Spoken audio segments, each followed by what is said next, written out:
Hey guys, welcome to Rejecting Gamers. Right now, this is a quick little geek out for you. It's something we do on this channel every Tuesday. They're usually not this slow, and I've been working on making better production geek outs for you guys. Just right now, I'm on a family vacation as of well, tomorrow or the day it should be out. We are going to the 50th annual or 58th annual, I believe it is, camel races.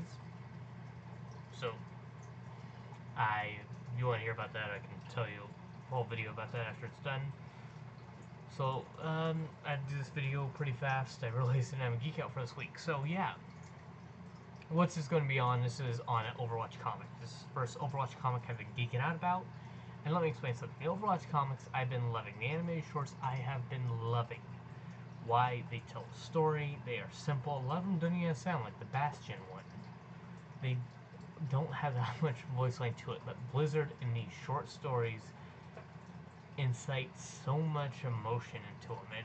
And you see the shorts, and they're like, what, no more than 5 minutes?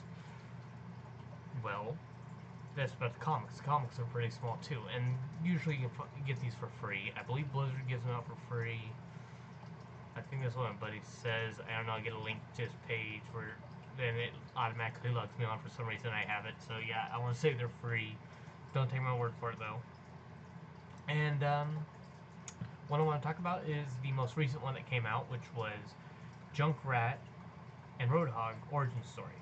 Well, not an origin story for Junkrat and Roadhog, which if they did have that, don't do a single issue.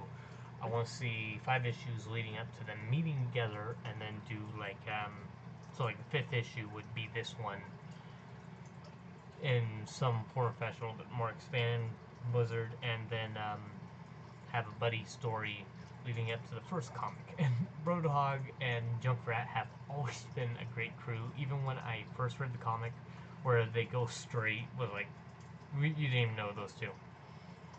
And when they went straight, it's like, were they part of Talon after the game came out? You're wondering, were they part of Talon? What are they? No. They're two guys who were mercs for hire. You know, like Deadpool. And I just love that part. Well, this is how they actually met. And it's more of a Roadhog story, and the funny thing is these comics always leave you asking questions. And after seeing Junkrat and Roadhog, I'm like, yeah, they're not going to ask you questions. It's not going to be like the Ana stories or the Soldier 76 stories. It's not going to be like that. It really brings up the thing of, okay, I have a couple questions for you. One, why is Roadhog so protective of his house when he lives in a wasteland? Well, I understand you're probably protective of your house no matter what, but if he's all alone, why would he care if someone's taking some scrap from him? Why would he mind if he knows they're not going to get anywhere with it? You know, it's not worth that much. You know, it could just be a homeowner thing, but then we know that he leaves with Junkrat, which is a question I have. Why did he care so much for his house? So I want to know that story. 2, what is the treasure, which has been something built up throughout the whole story. 3, is Junkrat just lying about the treasure? And 4, what the heck did I almost call him Wild Hog, Roadhog do to have the queen on his bad side? Well, on her bad side. And if you saw the Roadhog and Junkrat short, you know they get kicked out of Junkertown, which is this new map they pulled up in Overwatch. I actually sort of like it. I've only played a couple maps in it, not that much. It's like the moon base for me. I haven't done that much in it. And yeah, you see them get kicked out. You see them make this plan. They go on the world heist, which leads up to Junkrat and Roadhog go straight, and leads in that one comic. And it's like, okay, we got all this loot here. We'll strap dynamite to it, and they tell a plan 3 times over. And it's like an old Looney Tunes cartoon, and that's what I figured we would get from this. You know, it's Roadhog and Junkrat. You know, Overwatch hasn't really put that much emphasis on them. And for Roadhog being a guy who barely speaks, or when he does, it's, I'm going whole hog. Welcome to the apocalypse. and certain things like that. It's real interesting to get sort of an in-depth look at Roadhog. We don't know that much about Junkrat. Junkrat's still the same guys that we'd seen in the video game, as we saw from the first comic, as we saw from the animated short. But Roadhog actually has some depth for him, and you can tell he wants the best for Australia. So what I'm thinking is this: they're going to come out with a storyline of, hopefully, I'm hoping, fingers crossed, a couple issues, give them out, monthly, Blizzard, do your free thing for it, and give us the story of what happened during the Australian, the Australian apocalypse, which basically what happened was Omnix rose. Apparently Roadhog and a few other guys formed a sort of Minutemen militia style to take down the Omnix, but the thing was, the main tower they had for Omnium, or whatever the Omnic company is, was powered by nuclear. And this is actually what, like, Blizzard actually did research. Most people would say it's a wasteland if a nuclear bomb hit. And if, nuclear, like a nuclear power plant goes down, it's okay, we can rebuild from that. Actually not, you can rebuild faster from a actual bomb, which will last about 12 years at most. The radiation will, because of how unstable it is compared to a nuclear power plant, which you can tell from today, it has seen some stuff. Australia, when they show it, it's like, yeah, this is Mad Max-esque style world. Like, Australia is just somewhere else. Well, Australia was already just like the different planet when you went there. But this time you can really tell it's completely different from everything else we've seen. This is where the whole futuristic thing falls off the cliff. And it's like, we're in a dystopian future now, folks. I don't know why anyone else wouldn't help, but hey, I don't know this future's whole stance on Australia, or its UN, or whatever the heck it is.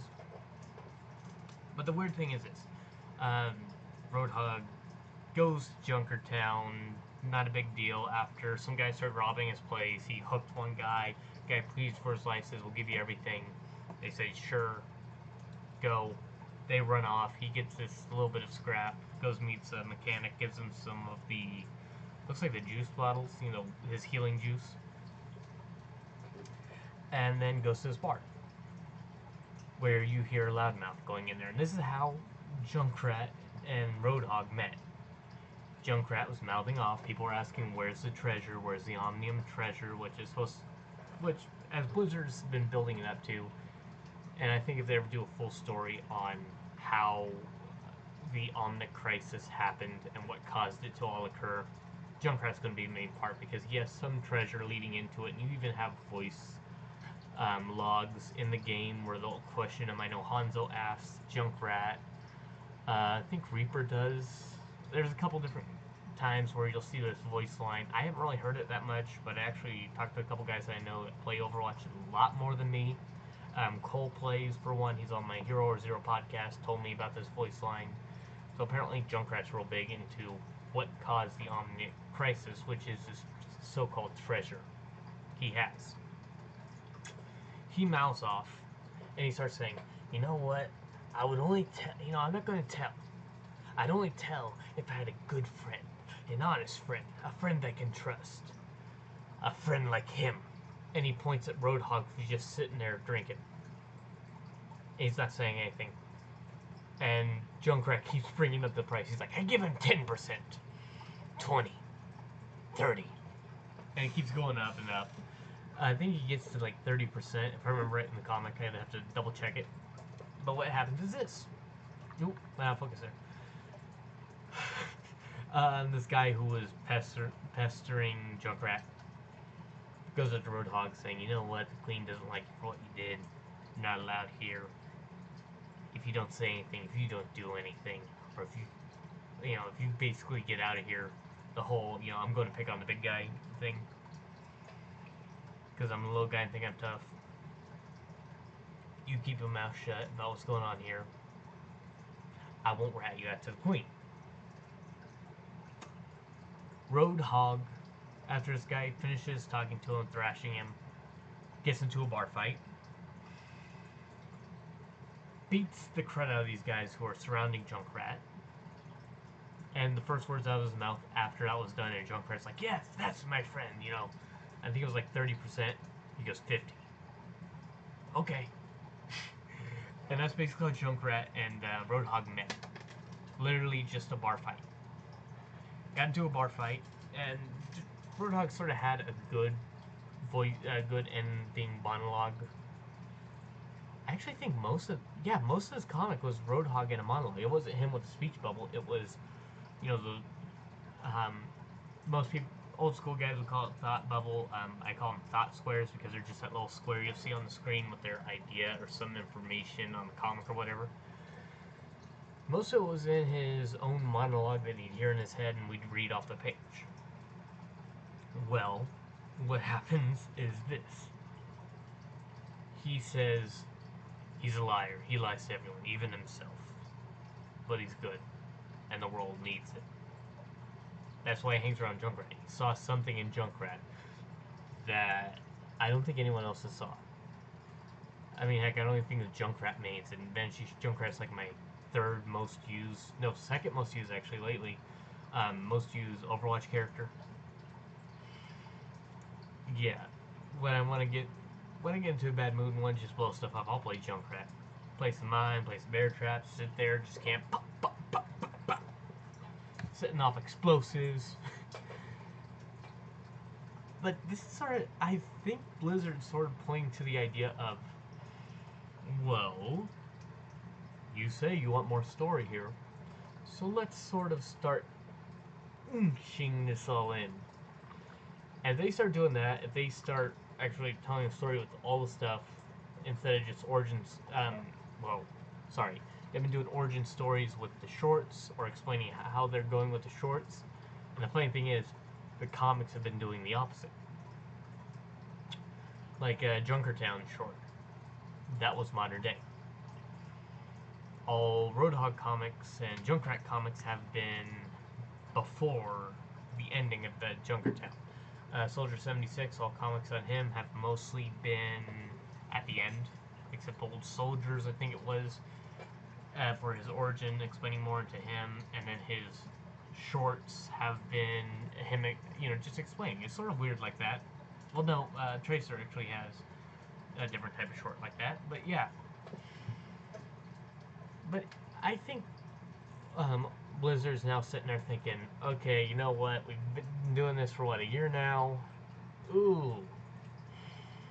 Fans are getting annoyed because we're not telling enough of a story. There's other games that do online multiplayer and tell a story more. So, I guess let's start telling the Omnic Crisis story, even if it's in comics, even if it's in these shorts. And if they really go into video games, I'm going to make one request. Look up the Torbjorn and Bastion comic book. I'll probably put a link down below at some point, if I can find it. There's an image of Bastion after he gets out of the ocean. He has an octopus hooked to his side. Make that a skin. Alright, so I guess I'll be it, guys. Remember, this is something we do every Tuesday. Sorry for it being so off the beaten trail so much, and me sort of been doing some weird stuff with the Geek Outs. I've been trying to work on a little bit better production, a little bit more in-depth to it all, well, not in-depth, I mean more videos, more interesting things to see instead of just my voice talking to you guys the whole time. And same thing with the gaming videos, so we will try doing our best to get them all up, but just right now, everything's been going crazy, so I'll do my best. Help me out here, but Geek Outs are still going to be every Tuesday. I'm not going to get rid of them. I'm not going to change the date, change the time. So if you guys like these Geek Outs, if you like the reviews, if you have any suggestions, put them down below in the comment section. Next week should be the Captain America ending a Secret Empire Geek Out, my whole idea on it, what I thought of the whole thing. And yeah, so put those down. To put any suggestions you have for a Geek Out down below in the comment section. I will read them. I'm always there to read them. You can post them at any time, and I'll be there to read them. I love hearing from you guys. And, well, since YouTube doesn't like sharing our videos that much, I'm not going to tell you guys to subscribe. But I'm going to tell you something. Go check out our Twitter, where we post every time we have a new video up. So, go check out at the Reject 160 on Twitter. I have a link in my channel for my Twitter page where you can check me out. Also, guys, little bit heads up. I do a live stream podcast, which I'm going to start uploading them onto YouTube every Tuesday, called Hero or Zero, where I have my friends Talisman, who's a Twitch guy, Cole Plays, who is a Twitch and YouTuber, who does a lot of gaming. And we sit down, we chat about comic books, superhero movies, and basically anything like that. I will start uploading more of those in there. It's just I gotta edit them out more. I just got my new software. I'm getting used to it. But if you have time, go check it out. It's 6 o'clock every Sunday. And thank you guys so much for watching this video. I will see you here next time. Keep calm and geek on, everyone.